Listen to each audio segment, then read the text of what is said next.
Have you ever felt stuck in your growth journey, wondering how to build resilience in the face of challenges? Or maybe you're looking to shift your mindset and unlock your full potential. Well, if you said yes, then you are in the right place. Welcome to the Stretch Zone. I'm Hannah. And I am Feds. And here we explore self-development, nurture resilience, and embrace the mindset shifts that help you grow beyond your limits. So welcome back, Feds. How are you today? Hi, I'm good. A little bit exhausted by Christmas, Yep. but I think it's all good. It's all good. Everything is getting more and more Christmassy around here. How about you? Yeah, absolutely. I took a film yesterday evening driving home from our dog walk of this house that was literally lit up. It looked like the place was on fire. It was so amazing how bright it was. I am definitely in the US. That Christmas vibe is happening for sure. And we're continuing that theme a little bit around Christmas as we were last time. And today we wanted to really talk about that chaos of Christmas and how do we deal with that chaos of Christmas, right? We thought that we would talk a bit about how we can create presents, not give presents in this time. And also we wanted to really talk about mindfulness, one of our favorite topics, something that we both have quite a big interest in. So when we reference the word presents at Christmas, obviously we're thinking about giving gifts, right? And it's a beautiful part about Christmas time, but it can really put so much pressure on us, can't it? That gift giving, that creating an atmosphere. And I can't help but think that things have just got pretty crazy over the years. I think social media, the internet has built up this empire, right, around these times of year that we all have to keep up with the Joneses. We have to keep up with everybody. The kids have to have the best, the adults have to have the best, and it can really be a lot of stress, unfortunately. So how can we create those moments of presence, as in being in that moment of here and now? And that's really what presence or being present is about. It's about that moment of or a moment being free from distraction. Almost impossible at this time of year, isn't it? This moment that is no longer about the past and it's no longer about the future. It's right now. And maybe I could give an example of, just so that we can put it into like a real moment experience for you. Being present maybe could look like you're sat with your loved one and you're having a conversation with them and you're truly listening. You remember the last time we did that? Truly listening. And that could look like literally you're able to stare into their eyes. You see the twinkle in their eyes. You hear the sounds of their voice and you really hear the words that they're saying. And maybe you even get a feeling, and it could be sort of a warm, glowy feeling, or just this feeling of, oh, I'm right here with you. I don't know how that feels to you, even when I describe that. It's something that we have all experienced, but possibly needs a bit more practice, right? Yeah, absolutely. I mean, in general, presence nowadays, it's something that has become harder and harder. It's just how 100%. it is. We run around constantly without paying too much attention. I mean, being coaches, we are trained to listen differently. But then, of course, when we are in a session with a client, it's a different kind of experience. When I'm at home and I'm cooking Christmas dinner and there are 20 people in my living room, then it's a completely different story. You know, how hard it is. And not just on Christmas Day, it's like the week before Christmas, Christmas Eve, when you realize that you missed something and you need to just go to the supermarket. Like everything is so hectic, it gets so hard to be in the moment and just slow down for a little bit to just enjoy what's happening. And I think that mindfulness is exactly, it's an exercise. Yeah. So mindfulness, the heart of mindfulness is kind of presence, actually. And mindfulness is this wonderful way of practicing presence. And I think when people think of mindfulness in general, I'm going to guess that most people are thinking straight away about meditating or some form of meditation. But mindfulness could be what I've just described, actually, that present moment of really just noticing the person that's in front of you, noticing their body language, noticing the sounds, noticing how you feel in that moment. That's all a practice of mindfulness. Mm-hmm. Mindfulness isn't just sitting and meditating, that's a form of mindfulness. Mm-hmm. um, Another way that you could practice mindfulness at this time would be something that I do I do enjoy doing, but I'm quite creative, is wrapping presents. Maybe if I had 5 children, I wouldn't enjoy this. Yeah, probably not. But but I enjoy that wrapping of a present. I will take my Mm-hmm. time about it. I try to make it look beautiful, and it's Yeah, something that I like to do with my hands. yeah. And I like to pick the paper. I'll still use, don't worry, I've still got my Yorkshire, which is my grandmother was Yorkshire. I've got my Yorkshire roots, which means that you recycle everything. So Everything. don't worry, mum, if you're listening to this, I still recycle my Christmas paper when I can. Um, but I enjoy that process, and I attempt to not watch something whilst I'm doing it. I do attempt to sort of really be there with my Yeah, present wrapping. So that could even be a moment of mindfulness. Do yeah. you mind if we just go back to a point that you were making Mhm. before? Just a side note. You said, as a coach, we're trained to be good listeners. I Yeah. was horrified at how bad of a listener I was. I always thought I was a great listener. And then when I started training to be a You coach, realize, yeah, that's actually not the case. this is an art that you really Yeah, have to practice. You yeah, really have to practice listening. yeah, It's just like anything that you learn, like a musical yeah, instrument, like learning to cook, learning to listen. This is where yeah, mindfulness can be just a wonderful tool that can help yeah. us. Tell us a bit more about the history of mindfulness, Fed. So, well, it's something that we really have inherited. It's not something that is Western. Wasn't created in the Western world. It's something that we Yeah. inherited from Eastern philosophies, really. And speaking of learning something, I remember when I started practicing mindfulness, I had this idea that I had to sit in a room for half an hour in silence, uh, Yeah. just sitting on the floor, trying to empty your mind and it was incredibly hard. And then I started like, do baby steps. Baby steps are essential. So I started, for example, just while I was brushing my teeth, Hmm. thinking about what I was doing. And it was mind blowing realizing how hard it is. Right. Like it's something so simple like brushing your teeth.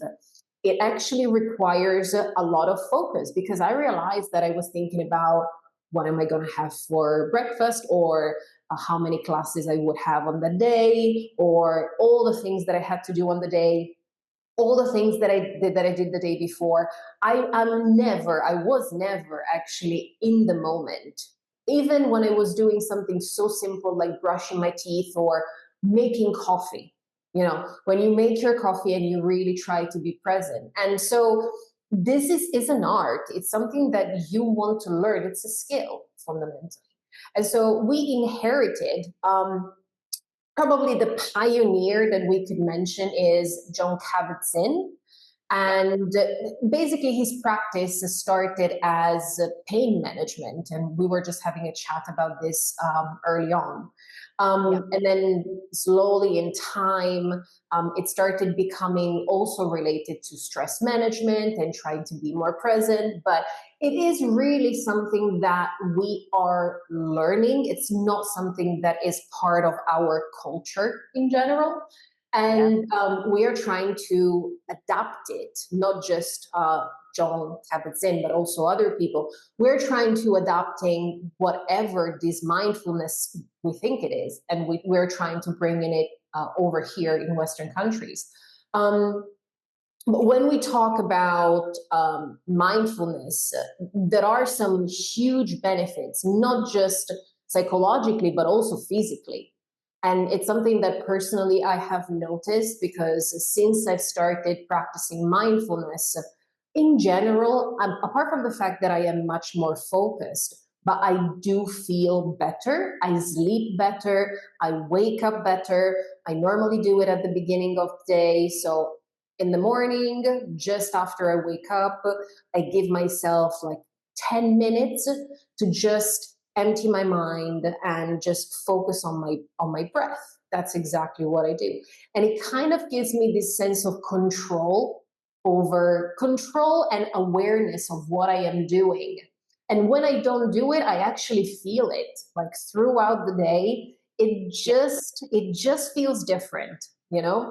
Um, there are a lot of different ways to practice mindfulness, but in this specific situation, because we're talking about Christmas, we wanted to discuss this idea of presence over presence. Okay, so you spoke about it at the beginning, how much we are focusing on materialistic things, go get the present, go get the Christmas tree, go and do this, go and do that, buy this, buy that. And we forget how to actually be in the moment and think, wow, I have people to share this experience with. I can be in the same room, especially for people like us who are always on the go. It's very important, like just taking a moment to stop and realizing that whatever presents we bring or we put under the tree, that's not really what's going to make a difference. And so you spoke about, for example, wrapping Christmas presents. I hate doing that. It's just so bad. Honestly, I am so bad with anything that is manual, anything that is practical. It's just not my thing.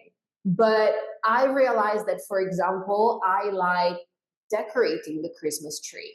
That is my moment. It's just something that it's a tradition that I have with my partner. It's something that we enjoy doing together. And it just creates that kind of moment where we are not thinking about the presents, we're not thinking about anything else. It's just a moment for us. And we have this tradition every time we go somewhere, we buy a Christmas decoration. So when we do it, we're actually also thinking about all the places we've been. So it's another memory that we are creating. So speaking of rituals, what kind of mindfulness rituals do you have to feel more present at Christmas? So, look, I'm going to be honest, this isn't something I've done every year. Okay. But I was thinking of something that I got the opportunity to do on an afternoon just a few days ago. I had an afternoon that suddenly became available, and I'd already planned but didn't know when I was going to do it. I don't know if you remember, but I brought up in our last chat and our last podcast that I do like to try and send home a Christmas decoration to my mum and my mother-in-law. We've sort of been doing. I'm a bit sporadic with this, but they're pretty good at sending me a Christmas decoration almost every year. And and actually our conversation last time made me think, right, I'm going to pull out all the stops this year. I've got the time. I'm thinking about it in advance. And so I had made sure that I bought some items so that I could make some, it's called salt dough. And Okay. you make little decorations out of it. And I'd already got a couple of items that I could use at home, like a cutter that's a star shape and a cutter that's a circle that I could use. And yeah, so I'd already gathered everything, but I just didn't know when I was going to do it. And I decided that that was really going to be a task with no distractions. So what I guess you can hear from me here is that there was a decision that had to be made to make sure that it was quite present, because I'm someone that cooks quite often listening to something or watching something, and I'm Mhm. half cooking, half listening at the same time. It's how I get through my chores and enjoy them. Daily life chores, you know. And so I made a point that I wasn't going to listen to anything or watch anything. This was literally sort of 2 hours of work, Mhm. um, making something I'd never done before, um, and really trying to be with the process of it. And I have to say they've come out really well, because I gave it that time and attention. You Yeah, of know, it course. wasn't sort of slapdash. And yeah, there were real moments where I can, now that I'm actually telling you about it, I can even remember the smell, because it's quite a Mhm. mixture. It's a doughy but very salty mixture. So I even can remember the smell of it. Mhm. I can remember the feeling of the dough, and it was quite cold to touch. I remember sort of bodging it up a few times and having to start again, and how that made me feel at the time, but being Yeah. like, you know what, I have the whole day free. So it was like luxury to have this afternoon free, and I Yeah. didn't have the time pressure, and I was home alone. So look, there were some things in place here. This is an unusual sort of really extended mindfulness experience. But I Yeah. wanted to sort of reference the fact that some people might describe what I was going through as the flow state. I don't know if you've ever heard of that phrase before, Mhm. but Yeah, the yeah, the flow state education. is when we're kind of learning something, or we're so in this state of flow that you don't think about anything else at that time. All you're doing is thinking about the task at hand. Yeah. And the flow state can be this really amazing creative time that humans can get into, and that is also a type of mindfulness. Yeah. So that was sort of one way that I've managed to bring some mindfulness into my week, in the lead up towards this crazy busy time.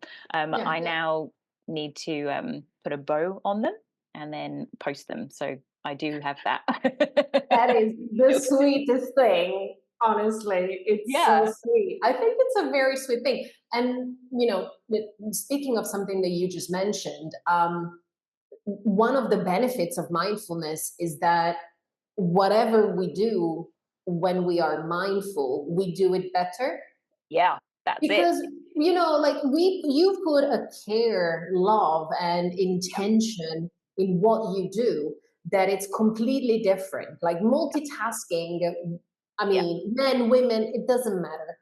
yeah, It's never a good idea in my yeah. I do it sometimes, but it's never a good idea. But I'm curious, like, how did you feel at the end of this activity? Like, what compared to the beginning, what difference did you notice?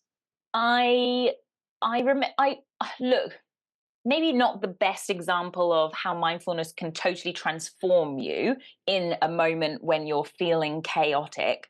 That Hmm. wasn't what this was about. It was a really lucky day. It was like a chilled day. I was meant to do something that was sort of work related, and that got swiped from my schedule. And so it's like, oh, what could I do in this moment? And Yeah, instead of choosing chores, I chose to do this. yeah. And so I guess what made me do that, I think there was already some preparation that was happening because I bought everything. I wanted to do it. So that Hmm. had already happened before. Hmm. And then it was just like, okay, now I've actually got some time. Let's really do a good job of this. And there were definitely stressful moments doing it because I was trying to figure it out. I was stamping it too hard or too soft. I was like, I'll start it again. And by the end, yeah, look, I felt really happy and serene. Good, yeah. And then I I did guess that's good. I did a coaching call later in that afternoon, which the headspace I was in as I went into it was, yeah, it was a good headspace. It was a great coaching call. And Yeah. I felt really in the zone to be able to be present for that person. Yeah. Yeah, if only we could just do everything we Every want to time. do. I mean, it would be amazing. And actually, I was thinking about it because in my daily life, I often do not have those moments, and I think probably the vast majority of the people don't have those moments. Like, of course, No. if you have the luxury of having an afternoon for yourself and have Yeah. nothing to do, then amazing. Yeah. I need to definitely be very intentional with it. And I think one of the Like ways what? for me to be mindful is not just over Christmas, but for example, um, especially when there are so many things to do, or I'm thinking about busy moms having long days, a big family, or maybe you have a lot of people coming around, guests, whatnot. Yeah. um we could, and that's what I normally do, I break it down, so I have like mini breaks throughout the day. And it could even be like 2 minutes. It doesn't have to be more than two Yeah. minutes. The most important thing is that it should be consistent. So if you know that you have 5 minutes at the beginning of Yeah. your day, perfect. Use those 5 minutes. If you know that you can take 5 minutes just before, I don't know, dinner begins on Christmas Day, take those 5 minutes, like before you go to bed, or any moment, any chunk of time. it's Yeah. it's useful. It doesn't have to be a 2-hour session because it Yeah. would be unmanageable for most people. So Yeah, but so I know that, for example, right now you are in the throes of moving overseas. You've got, I mean, Fed's just told me that she's, for the next couple of nights, still sleeping on a blow up bed. That's the situation that Fed's is in right now. So everyone, our hearts are going out to to you. So how can you, because you're really in the throes of it, how can mm, you look at taking little bite-sized chunks over the next 2 weeks? What does that look like, do you think, to you? so I mean, I don't have any kids, I have to say that, which gives me a lot of freedom. However, Yep. I am very busy, as you said. Yep. And I guess the morning for me is the best moment, really, Yep. Yep. because I'm not the kind of person who wakes up at 5 o'clock in the morning by any means, but I normally try to wake up even just 10 minutes before my normal wake up time, and just dedicate those 10 minutes to a very short mindfulness practice. Or, for example, I join online practice. There are some very useful, and maybe we can put the links Yeah, in the that would be a great description. idea. So Yes. there is I personally do the Oxford Mindfulness Yep. Foundation practice, which is every day, Monday to Friday. They have 2 sessions. It's completely free and it's half That's an cool. hour. But of course, if you want to join for just 5 minutes, you can do that. And it's pretty good because it's guided. Is this But basically a guided meditation or a yeah, focus? Yep. yeah, Yep. exactly. Yeah. So it's like it's a mindfulness guided meditation, which Yep. is quite useful if you have a little bit of a longer chunk. But for Yes. me right now, the morning is the moment. That's the best moment. And it actually sets me up for the day. It actually gives me that kind of boost that I need. that I really need right now, to be honest. Sure. So yeah, that's how it looks like. And do you see that over the next 2 weeks you can realistically fit that in every day? I mean, I try to set the example because I give the same suggestion to my students as well when it comes to language learning, right? Because I work a lot with habits, how to Hmm. nurture healthy learning habits. And so, Hmm. something that I tell them every time is like, it doesn't matter how much time you have, Yeah, whatever you can do, just do it. yeah, It's something is better than nothing.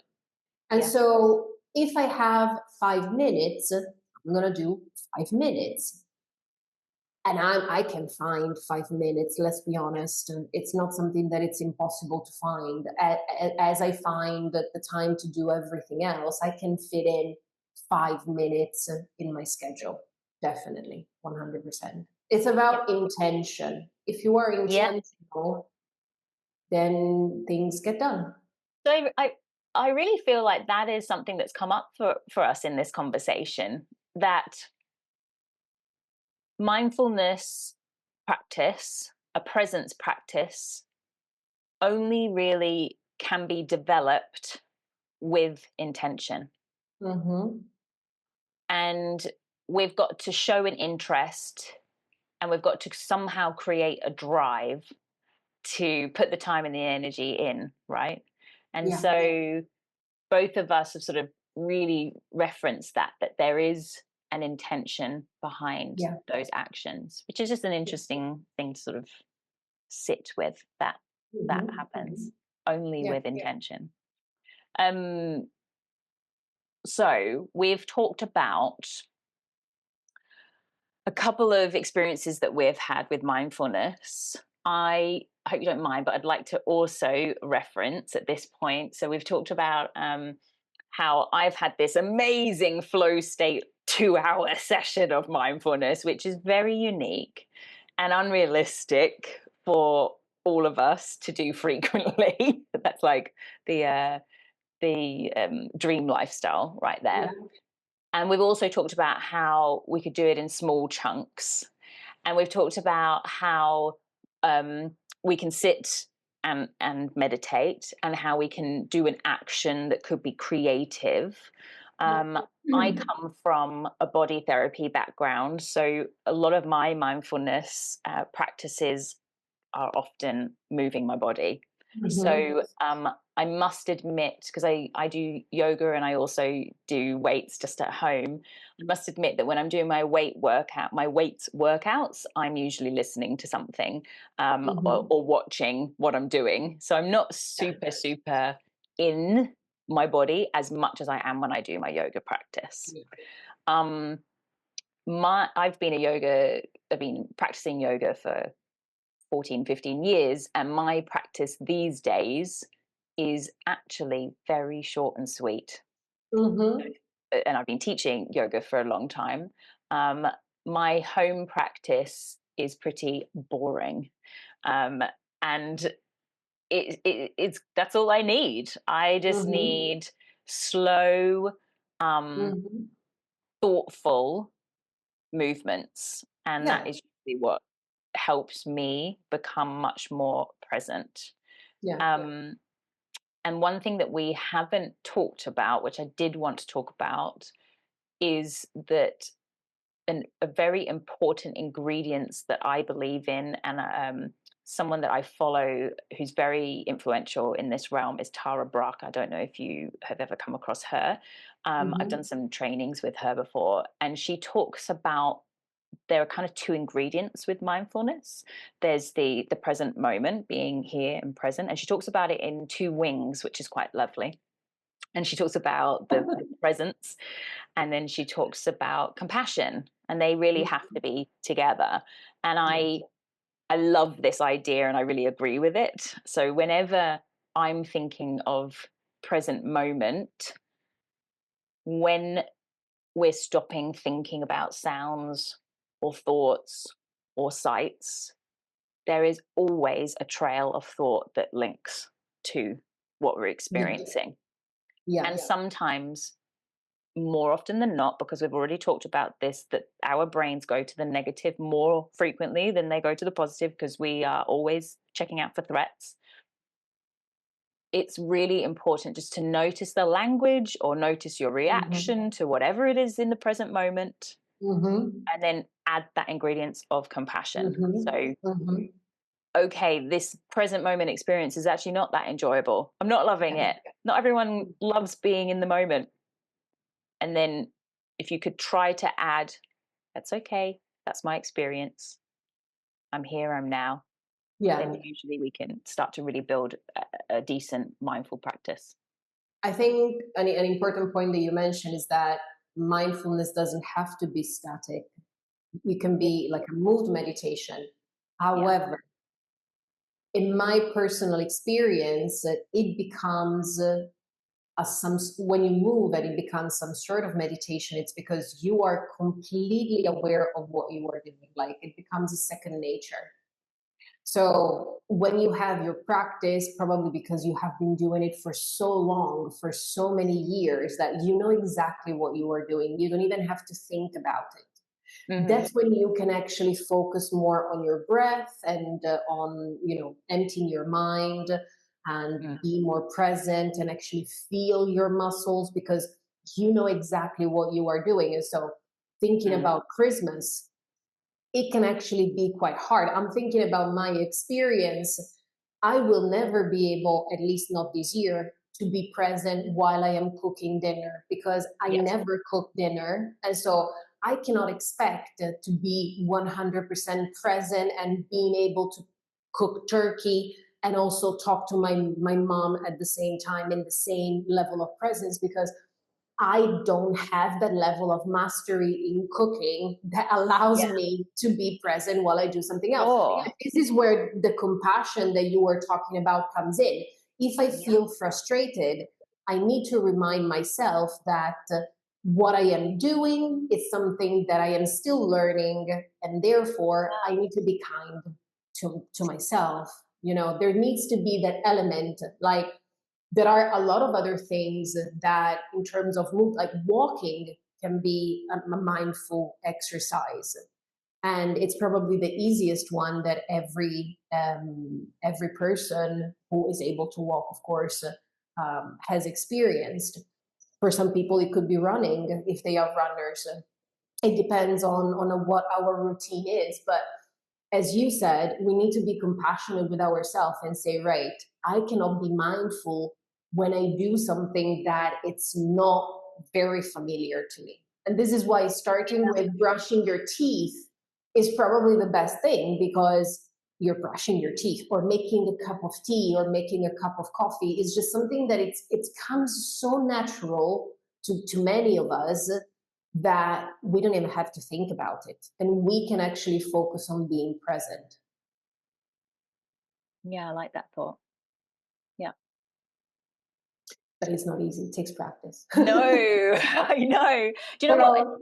So, so people don't just think that from tomorrow you're going to be mindfulness masters Exactly. because Exactly. it just takes time. It takes time. Absolutely. And actually, when you were describing that to me, I was having like this vision that really, we're not talking about how you can just be the most serene human at this time of No. year and nothing's going to get you. That's not what we're talking about. And that isn't what mindfulness is going to cure you of having eruptions of feelings. That's not what this is about. But it can be, the word that was coming to mind was, it can be a wonderful regulating tool. So this is a very Mm-hmm. emotional time, highs and lows, Mm-hmm. chaotic time just in terms of stress level. And having little moments of mindfulness throughout our day Mm-hmm. can help regulate. And that's kind of Mm-hmm. how I look at mindfulness as a Yeah. practice for me in my life, and especially for how you were just talking there. So maybe Yeah. we can try to see it or view it in a way that can be a great regulation for us. Definitely. Yeah. And I guess like another tip that comes to mind that is connected to that is if most likely there are people out there like me who don't normally cook for 10 people, or they are just not the most practical manual people. Um, Try to keep something in your routine that allows you to be mindful. Yeah. Don't just try to venture out in a lot of different things that you've never done before expecting to be mindful, but Yeah. try to add a moment of mindfulness in your day that is connected to something that you know how to do very well. And it doesn't have to be Christmassy. It No, could be like brushing your teeth. it could be brushing your teeth, Yeah. it Vacuuming. doesn't matter. But for some people who are very good at cooking, it might be cooking, but for other people, it might be not. And so just take it easy, basically. Just, Yeah. it's all good. Relax. Yeah, it is. Everything is going to be fine. Remember that wind So, passion. exactly, exactly. So, do we have any other tips to share? Um, Look, we have not talked about this one, and it is maybe give yourself a limit when it comes to stimulation, such Mhm. as looking at your phone. We're Yeah. just adding another element of stress to our life at an already stressful time. And for me, for an example, I have a time limit on, I have it on my Instagram. I have a time limit. Doesn't mean that it just instantly shuts my phone down, but you've got to click. Do you want to Yeah. You need to keep it open or intentionally not? Yeah. close the app. Yeah. What the good thing about it is if I am watching a reel and I have to then and it pops up and it says your time limit is up, um and you can set it for a certain amount of time. I think I've only got it for 5 minutes, so it's quite easy to break every day. Yeah. And it pops up if I'm watching a reel, then actually it will usually completely silence it, and it means that I Yeah. have to like start the whole thing over again. So quite often it does stop me from like looking at it further because I'm like, oh, that's some effort. Now I've got to go and find it again, and so it kind of just throws me out of it, which is good. And recently, I need Facebook a lot for work stuff. Actually, I'm still in an age bracket where we use Facebook. It's useful. Oh my And gosh. sorry. This makes me think of this picture I saw on Instagram the other day of like a young person. She has a folder and she called it like old people apps. And Facebook's in it, right? yeah, and Facebook was when I was in it. Sorry, just had Funny. this image in my mind. Oh my Yeah, god. so Facebook is still part of my life, and that can reel me in way too much. And so now, recently, I've kept my messages on the first page because that's the most important part often. And I've actually moved the Facebook to the very last page. So if I ever have to look at it, I have to literally swipe through every Yeah. single one. I'm like, okay, here's Facebook. So those are kind of things that I have had to put in place for my sanity, of just sitting in the scrolling doom. Um, yeah, trying to put your phone away, be Mhm. intentional about that. Yeah. Yeah. Time limits on it could be a really useful tip. Definitely. I think we've got a bunch of good tips. Just, try and, if you can, start each day with a moment of mindfulness, or in general, try to find a few minutes. Yes. That's a very important one. In general, be intentional. I Yeah. think there are a few solid tips. And of course, as always, let us know if you have any other tips to share, if you do anything else that we haven't thought about. Just let us know. You can find our handle in the caption, as always. You can find us on Instagram at the stretch zone underscore podcast. I That's got it right. right. Yes, you did. You got I did. Cool. Maybe we Shall we could just get throw out two to the questions to the questions? listeners. Exactly. Yeah. So, Um, what's your question, Hannah? So I guess we'd love to know, like we've given a couple of really opposite types of examples of what being mindful could look like at this time of year. Tell us a mindful moment that you have had intention around, this time of year. I want to know what you did intentionally to be mindful and present. Yeah. I think I am interested in the meaning of mindfulness when it comes to other people. So, what Yeah. does being present mean to you guys? Yeah. Because we all have a different interpretation of being present. So, let us know. Follow us, like us, give us some love, and And very Merry Christmas to Merry everybody. Christmas. Exactly. Have a great time. Be present. Enjoy your Christmas. And to you too, Feds. Thanks You again too. as always. Wrapping up today's episode, remember, you don't have to face change alone.